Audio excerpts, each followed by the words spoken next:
Remote teaching often involves live lessons in a virtual classroom. In these lessons, students work in pairs, groups, or as a whole class, like in a face-to-face lesson. But this kind of interaction is different from what happens in a face-to-face classroom. And for successful communication and practice, you'll need to manage the class a bit differently. Let's look at 3 aspects of class management when teaching live online lessons: setting up activities, checking understanding, and conducting feedback. In this example from Optimise B1+, there's a vocabulary activity. Let's imagine the students did this for homework, then checked their own answers. Here they are. And now, you want the students to practice speaking together and brainstorm some more related vocabulary. To set up an activity very clearly, a useful model for instructions is explain, demonstrate, check. You can explain the activity by using the instructions on the screen. Here we're looking at exercise 6, which tells students, for each hobby, think of verbs connected with it. You also want to find out what the students already know, so they shouldn't use a dictionary or translator at this stage. And you're going to give them a time limit of 9 minutes. That's 8 minutes for all the hobbies, plus a minute to get organized into pairs. In a moment, you'll move the pairs into breakout rooms, and then you won't be able to talk to all the students together. So it's very important to demonstrate how the task works and check the students have understood before you send them to breakout rooms. If possible, the students themselves should participate in the demo, because this will show you very clearly if they really understood. Tell them you're going to do the first example together. Use the highlighter to draw the students' attention to the part of the activity you're using as an example. Click here to open the highlighter tool.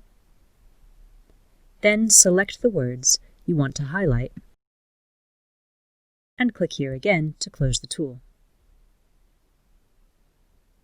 Ask the students if any of them play games online, and invite 2 or 3 of these students to suggest verbs connected with online gaming.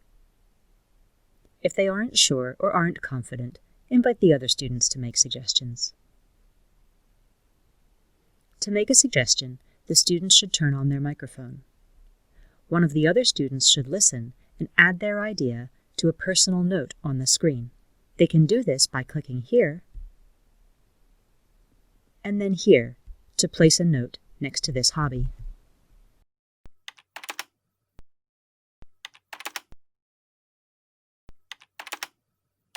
If you can't use microphones, students can type their ideas into the chat box.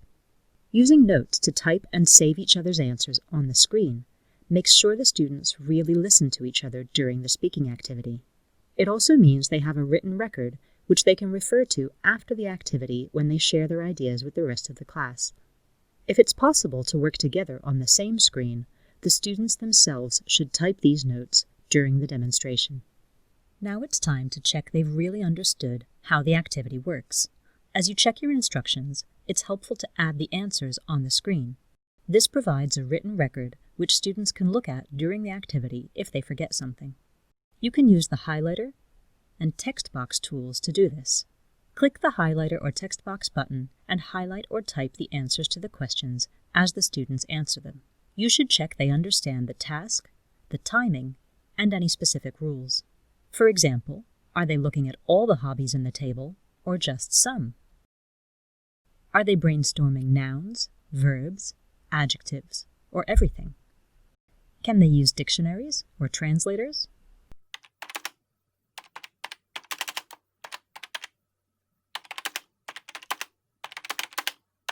Where should they write their ideas?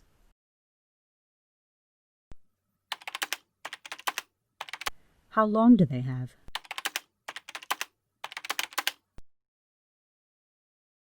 Click the button again to close the tool. You can change the size and color of the text by clicking on it again and then clicking Style.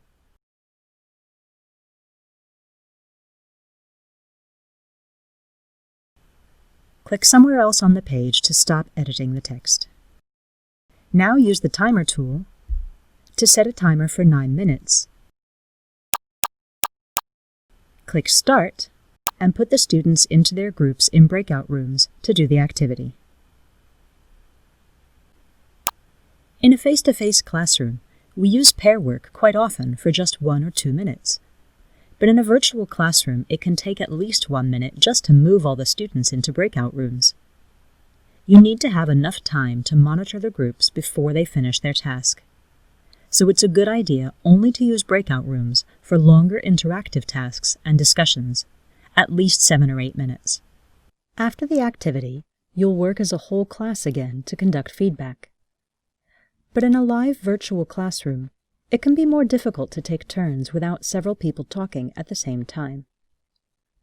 It's a good idea to nominate very clearly which student you want to answer a question, to show students how to use the raise hand function of the video conferencing software when they want to say something, and to learn how to mute the students' microphones in case somebody has a lot of background noise which is making it difficult to hear each other. Classroom management is one thing that works quite differently online and offline, so you might want to practice some of these techniques with other teachers to build your confidence before you use them with your students. In the next video, we'll look at how to do communicative activities when teaching remotely with Optimise.